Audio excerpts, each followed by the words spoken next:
Bonjour, bienvenue sur cette nouvelle chaîne YouTube francophone sur le vibe coding, sur le développement logiciel assisté par IA, assisté par LLM.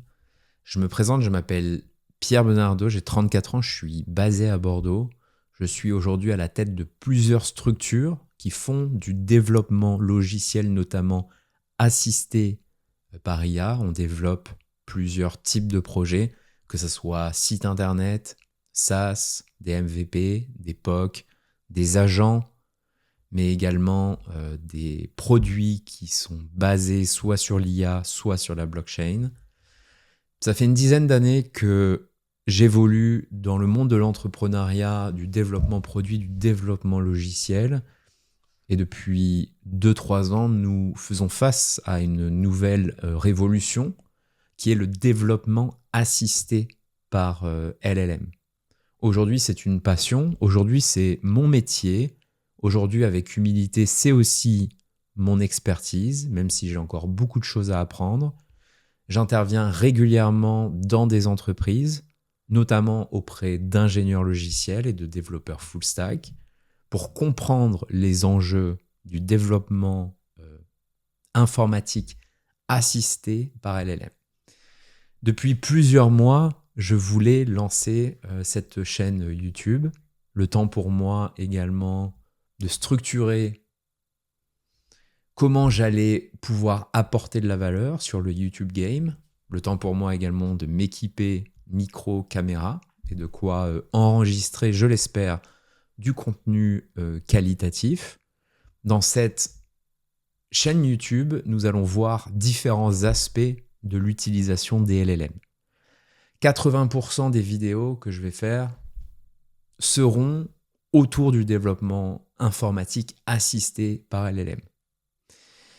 Je voudrais vous partager la méthodologie que nous utilisons aujourd'hui en interne, que j'enseigne également lorsque j'interviens auprès des entreprises, que j'utilise également pour l'onboarding des ingénieurs logiciels et des développeurs qui viennent travailler auprès de mes structures et de pouvoir les partager.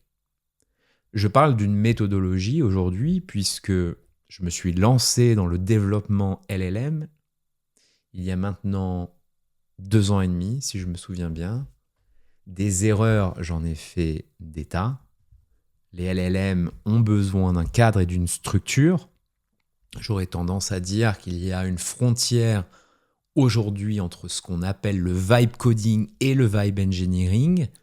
Le vibe coding pourrait être attribué à ces outils grand public, Bolt, Lovable, voire Replit, dans lequel une personne va itérer, prototyper, mais en même temps commettre plusieurs erreurs.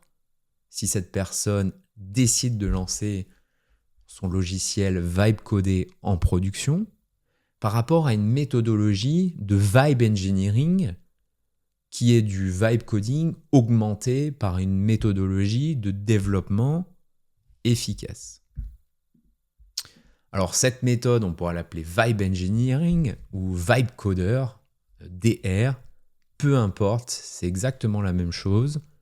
Pour moi, c'est toute une série de documentations que je vais vous présenter et qu'on va appliquer en faisant effectivement du coding, vous et moi, en développant plusieurs projets, en vous montrant différentes astuces et techniques qui permettent de gagner du temps, mais également de gagner en qualité. On le verra dans une prochaine vidéo certainement, que les agents IA sont fabuleux pour faire du développement informatique. Et ce qui est fabuleux, c'est qu'elles augmentent en compétences à chaque nouvelle livraison de modèles. Il y a une vraie différence entre, à l'époque, ChatGPT 3 ou Claude 3.5, Gemini 2.5, par rapport aux nouveaux modèles qu'on observe aujourd'hui sur le marché, tels que Codex 5.2, Gemini 3, Pro et Flash, ou Opus et Sonnet 4.5 de l'entreprise Anthropic. Aujourd'hui, c'est une passion et je suis très content de pouvoir la partager. Ce qui va être intéressant, en tout cas pour moi, c'est d'avoir vos feedbacks, vos commentaires, pour vous fournir un contenu qui est de plus en plus qualitatif et qui répond à vos problématiques. Aujourd'hui, dans cette vidéo, et ça va être le début d'une série de vidéos que je vais lancer, et en premier projet que nous allons développer, vous et moi, ça va être de cloner YouTube. Quelle méthodologie nous allons adopter pour cloner YouTube et comment le faire rapidement? Avant de cloner YouTube, je pense qu'il est important, et c'est pour ça que je partage mon écran aujourd'hui, de vous présenter la méthode Vibecoder. Il y aura des éléments de présentation, de documents que je vais vous partager. J'essaierai, dans le meilleur des cas en tout cas, de vous partager ces documents d'un point de vue public ou privé via inscription. Nous verrons, mais aujourd'hui, je voulais tourner la vidéo justement sur cette méthodologie Vibecoder. Alors j'ai décidé de l'appeler Vibecoder avec DR à la fin. Comme je vous le disais, ça pourrait être une méthodologie aussi de ce que j'appelle de Vibe Engineer.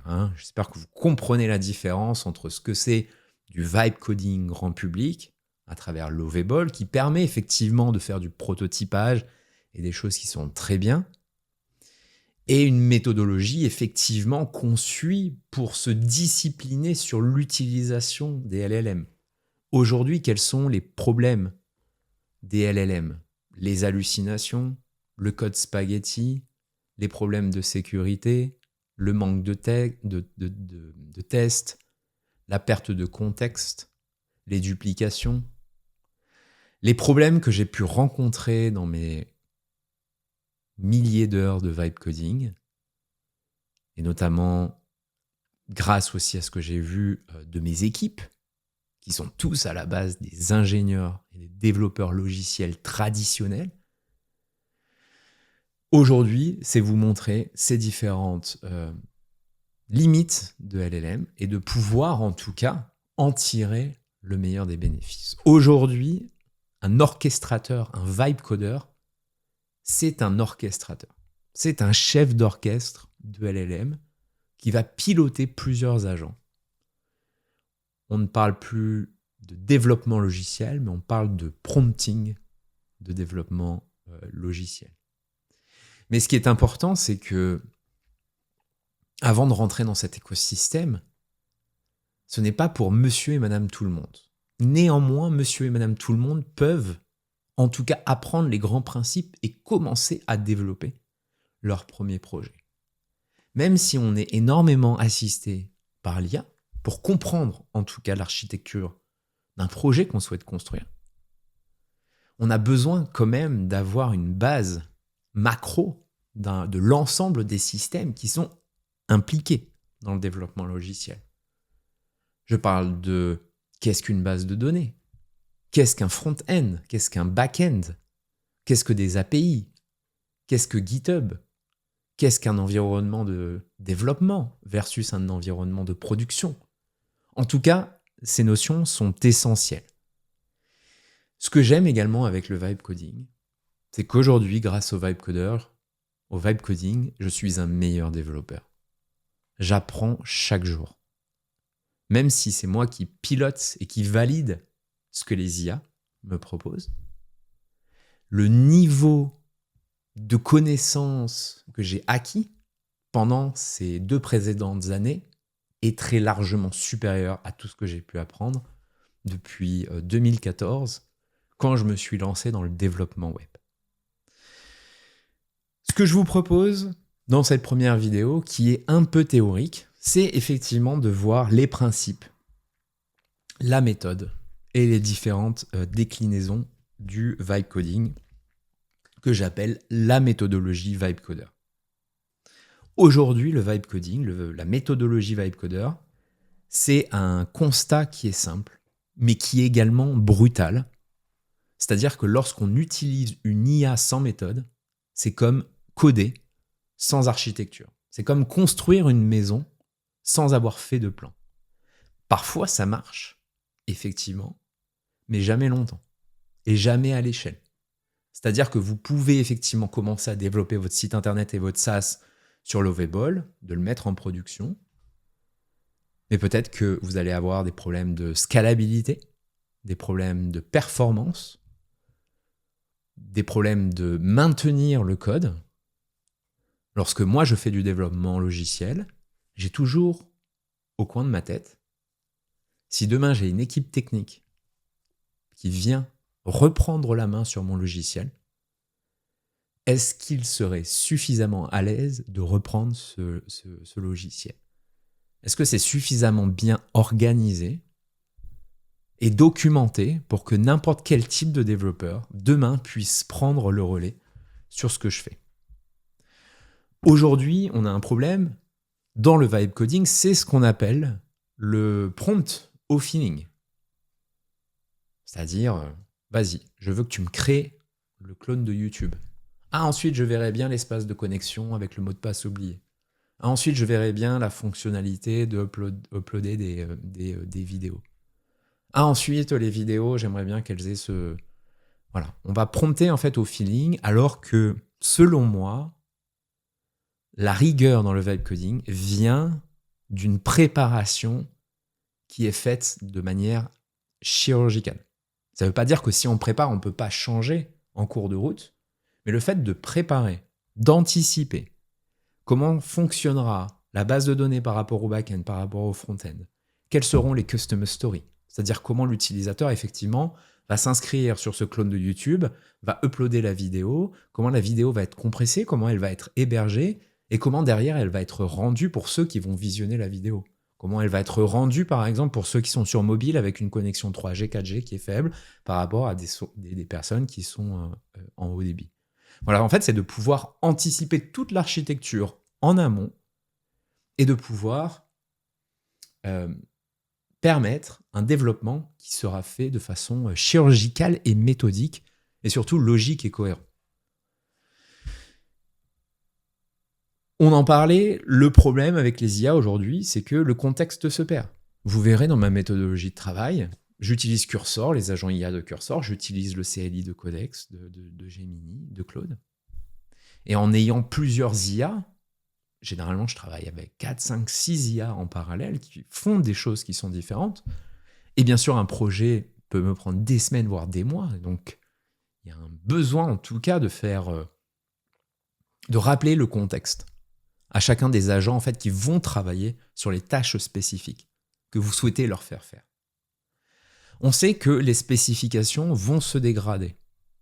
On sait que l'IA hallucine, va inventer, elle va compléter ou optimiser sans autorisation. Si je demande à l'IA de me créer un espace de connexion, peut-être qu'elle va me faire le mot de passe oublié intuitivement. Elle va halluciner même si je ne lui ai pas demandé. Ça pourrait être bénéfique parfois qu'elle hallucine. C'est-à-dire qu'elle optimise en fonction de ce qu'elle a appris, un espace de connexion, effectivement, via avec une méthode de mot de passe oublié. Mais peut-être que la méthode de mot de passe oublié, on l'avait déjà implémentée et qu'elle ne l'a pas vue. Et donc, en fait, elle va créer un duplicata. Et c'est pour ça que l'hallucination est quelque chose qui peut être bénéfique, mais qui doit être maîtrisé. On verra également comment contrer, en tout cas, ou comment bénéficier des hallucinations, ou comment, en tout cas, utiliser le mode hallucinatoire, si je puis dire, de ces IA. Lorsque ces IA codent, elles arrivent, le code arrive sans garantie. Comment ça marche? Les IA, comme ChatGPT, en fait, ont été entraînées sur des millions de livres, d'articles, de journaux, d'articles de presse, etc. Pour les IA, effectivement, qui se spécialisent dans le coding, notamment Anthropic, de plus en plus, Codex aujourd'hui, Gemini, comment elles ont appris? Elles ont appris effectivement en lisant pareil des livres en développement informatique, mais en lisant, en apprenant également des projets open source GitHub. Et vous le savez, les IA fonctionnent par probabilité, par statistique.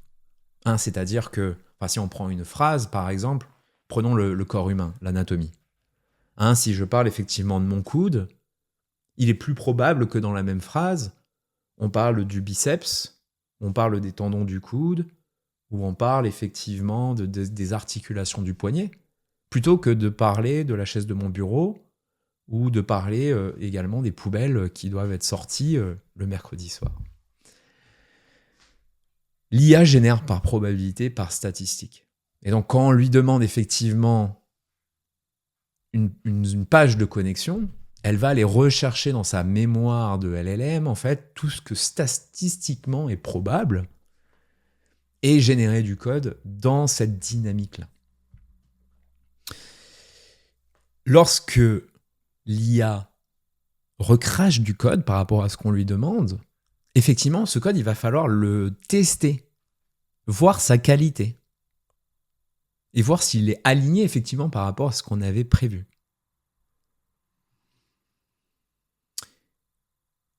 J'ai oublié le fil de ce que je voulais dire. Oui. Très intéressant également de voir qu'une IA comme Gemini, comme Claude, comme Codex, ou même Grok, ou d'autres IA, sur la même tâche, elles vont avoir une approche qui est différente. De la même façon que 3 ingénieurs développeurs, 3 ingénieurs humains, si je leur donne exactement la même tâche de développement informatique, par rapport à leur système de pensée, de logique, par rapport à leur apprentissage, leur expérience, vont avoir un code qui va être différent. Peut-être dans les appellations, dans la logique, etc. Pour mener peut-être au même résultat. Et donc, là, il faut comprendre effectivement que chaque IA a sa spécificité, je dirais même plus sa personnalité, et c'est de comprendre les différentes forces et les faiblesses de chacune des IA, en tout cas pour les exploiter au mieux. Ce que je déteste également, c'est que si j'ai un collègue qui travaille, il me passe un projet pour que moi je le reprenne, peut-être qu'il est parti en congé, et là je vois quelque chose dans le code, effectivement, et je lui demande, et en fait il ne sait même pas pourquoi cette décision a été prise. Et donc il est intéressant en fait lorsqu'on développe avec une IA, même si on se fait assister, de comprendre en fait les décisions stratégiques et techniques qu'elles vont prendre.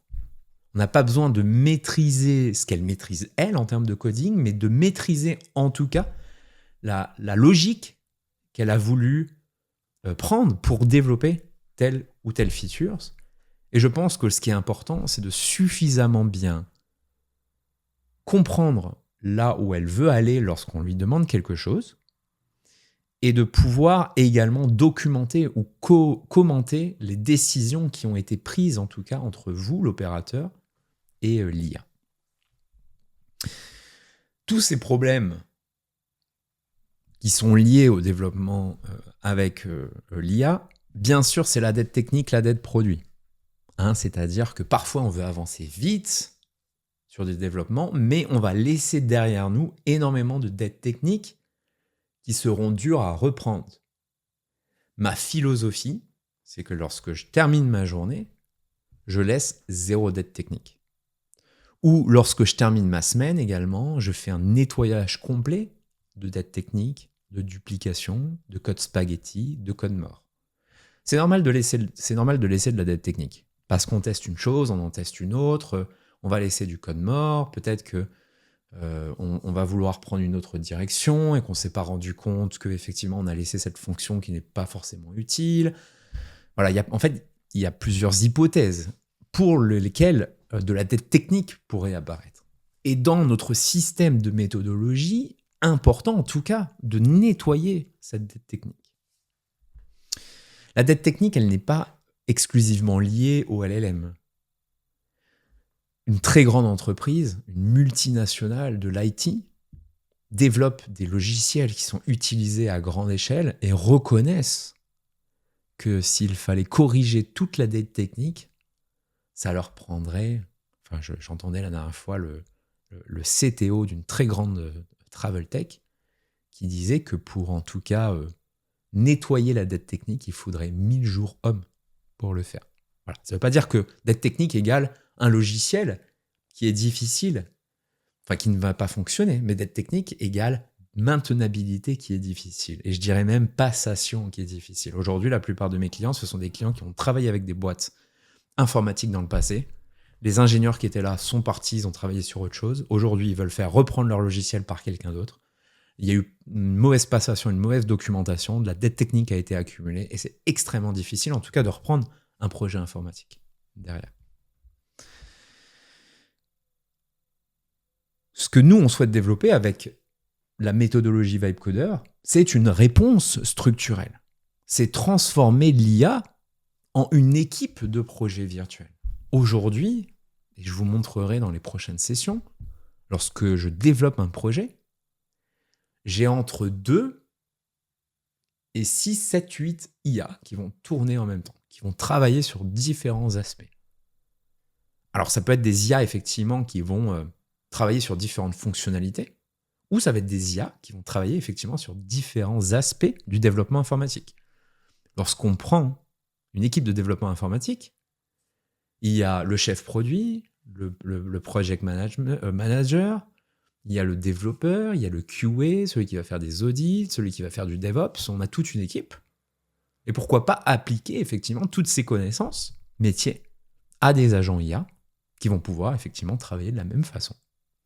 Donc aujourd'hui, j'aime bien parce que dans mes locaux d'entreprise, mes développeurs informatiques vont travailler sur tous les aspects du produit.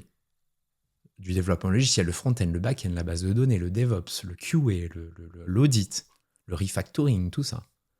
Mais vont utiliser différents IA qui sont spécialisés notamment dans ces besoins métiers et vont les piloter comme ça. Alors ces IA, ces agents, effectivement, elles ont des rôles clairs, des livrables qui sont définis. Et alors ici, il y a une petite faute.